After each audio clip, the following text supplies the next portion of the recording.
If you want to find out if motherhood is for you, both emotionally and practically, I'd like to share with you some things that you might want to consider. Throughout your life, have you found yourself naturally caring for others? It might be a neighbour, your grandparents, your pet animals at home. It could even be out in the community. So caring for others, that's something that I would definitely think about. Another one, can you give more than you receive? Such as when it's at Christmas or birthdays, do you get more excited about giving a gift than actually receiving one? Because I think having the ability to give a lot of yourself is another indication of whether or not motherhood is suitable for you. Are you responsible in your everyday life? I think young women that are thinking about perhaps having children or becoming a mum, they often feel scared at the thought of being responsible for another human, another life. Even having a pet, a cat or a dog, like how capable are you of giving them what they need for several years at a time? And when things get tough in your life, are you determined? Are you able to find your way through? Can you be comfortable in the difficult times? Do you have the resilience to keep going at those times? Again, that's a good indication if motherhood is suitable for you, because you really do have to have a determination, an ability to keep going. Now, those are some of the emotional areas in regards to being a mum. I want to move on to the practical side of things. I want to talk about your career choices. Have you chosen a career that is flexible, that you could perhaps go part-time in the future, or that you could work from home, or to suit your family life? Think about choosing a career that you can go back to if you decide that you want to stay at home with your baby, your child, when it comes along. Often women don't think that they want to stay at home, when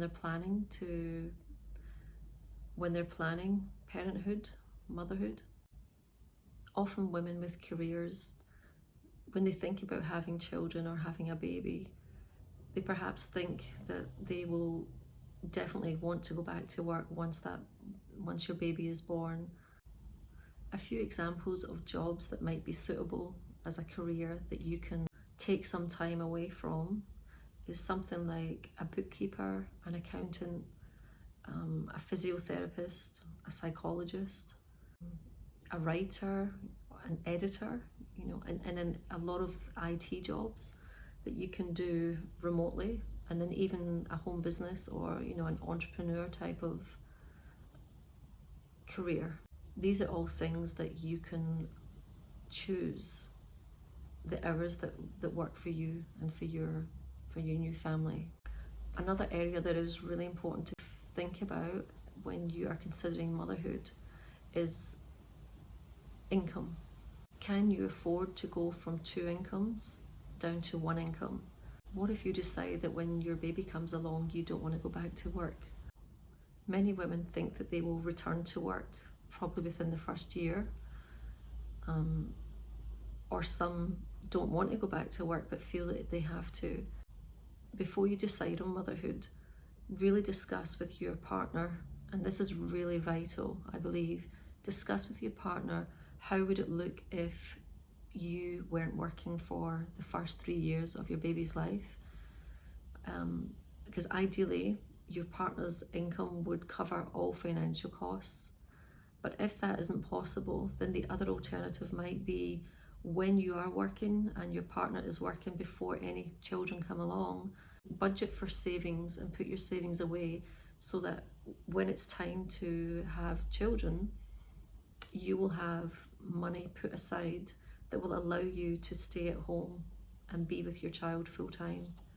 Now, it might be that you don't do that after 6 months, a year, however long you go back to work.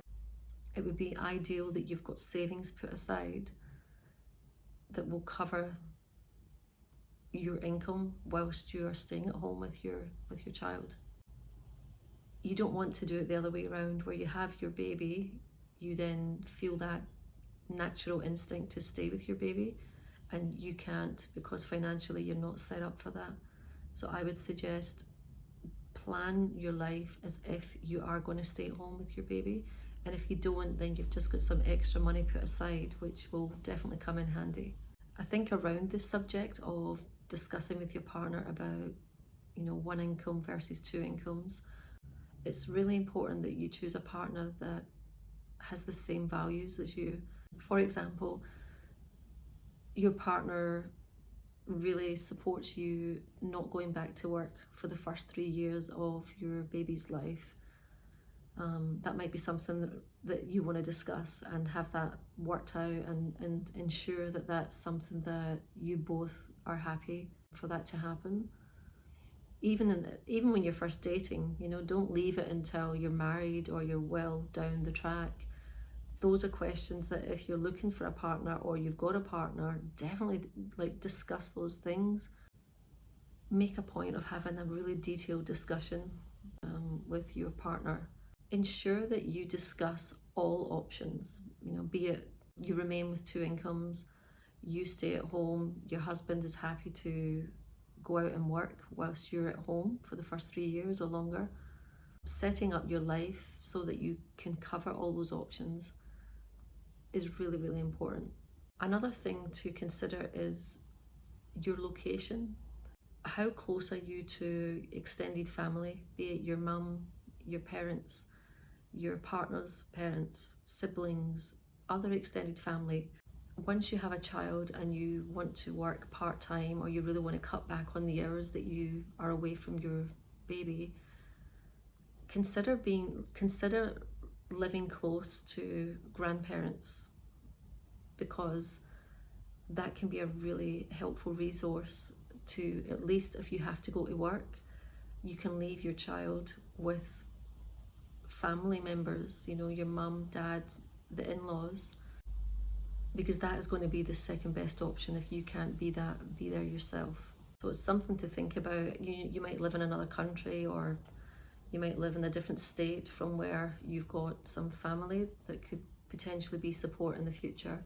And before you actually have children, how would that look if you had to relocate or move? Or would it be that you get your parents or your in-laws to move closer to where you are so that they could help out with childcare?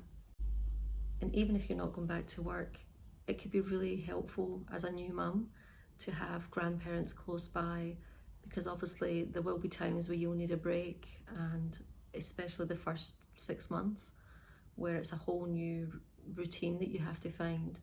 How lovely would it be that you've got your mum or dad or in-laws close by to lend a helping hand? I think it would go a long way. And also it means you get to spend really precious time with your parents, where often you're busy, you're working, or you're with your partner.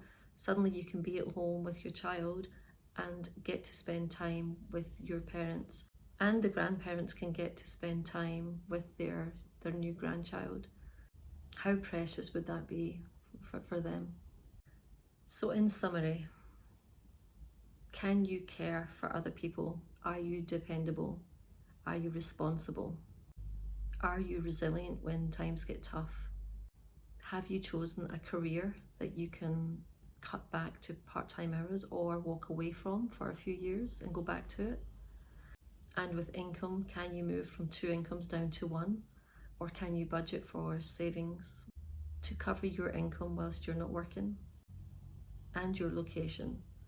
Are you nearby to grandparents or extended family? Can they offer you some support at home, or if you are working part-time? I'll be doing more videos going into some of these areas in more detail. So thanks for watching, and I'll see you in the next one.